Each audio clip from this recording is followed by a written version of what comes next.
To keep with the universe creation analogy, if Nacht is the spark that started the Big Bang, and Farouk is the formation of stars in our galaxy, then Shi no Numa is the formation of big hunks of rock that would become our planets.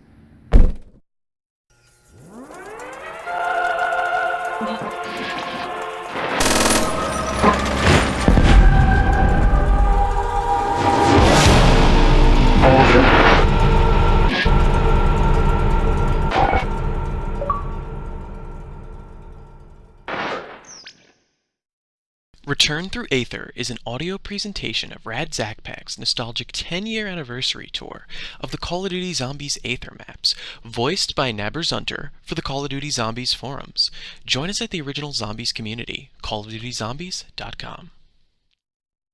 Shi no Numa is the forgotten middle child of World at War's lineup for similar reasons to Farouk, and yet in my experience it is still even more underappreciated.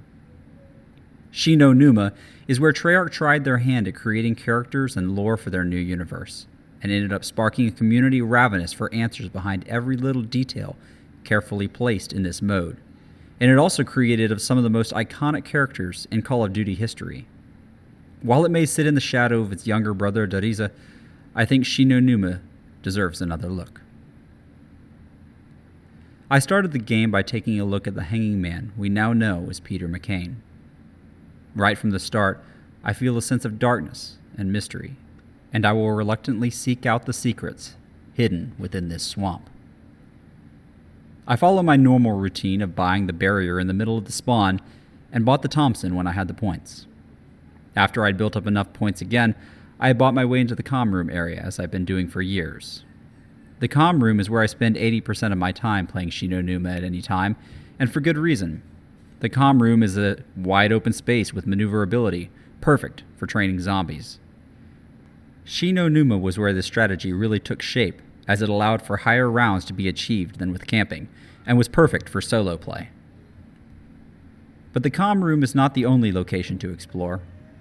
The doctor's quarters, the fishing hut, and storage all hold their own unique traits, and each have their own sounds. I talked a little about sound in Farouk, but I think Shi no Numa has the best sound design of any zombies map. While playing and knowing what to expect in 2019, I still got chills listening to the whispers outside the map, the electronic voices in the comm room and doctor's quarters, and the radio from Cornelius Cornell, where he seems so desperate to find hope in a world that is falling apart. I hope it hasn't happened there too, but I'm almost out of hope. One of my oldest zombies memories was playing Shi no Numa alone, with the sound up when I was around 13, just walking around the comm room and hearing the howling of wild dogs somewhere off in the fog. Here are some clips from me just listening to sounds.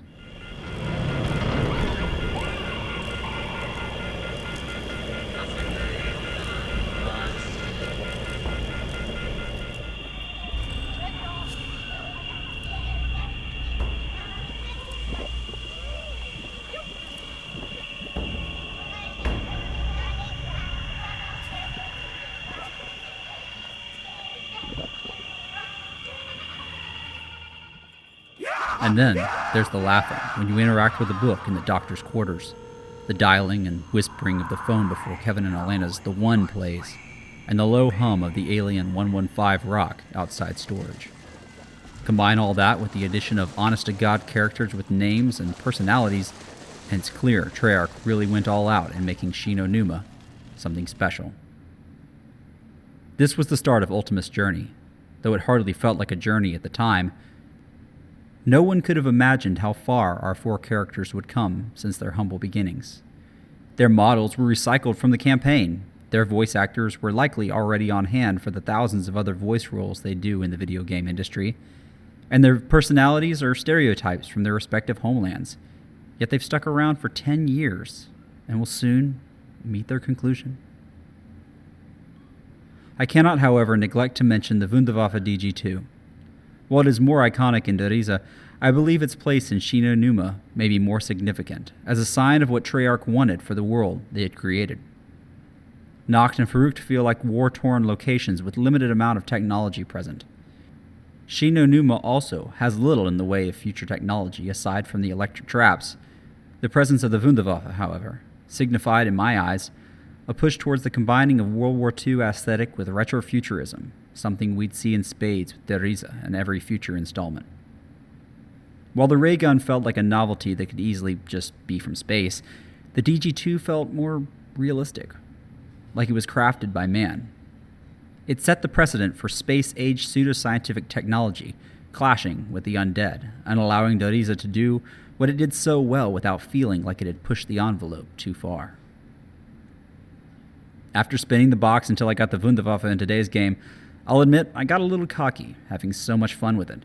The most dangerous part of the comm room training strategy is near the door to the middle building, where if you went too fast or too slow leading up to that point, zombies would be ready to cut you off here.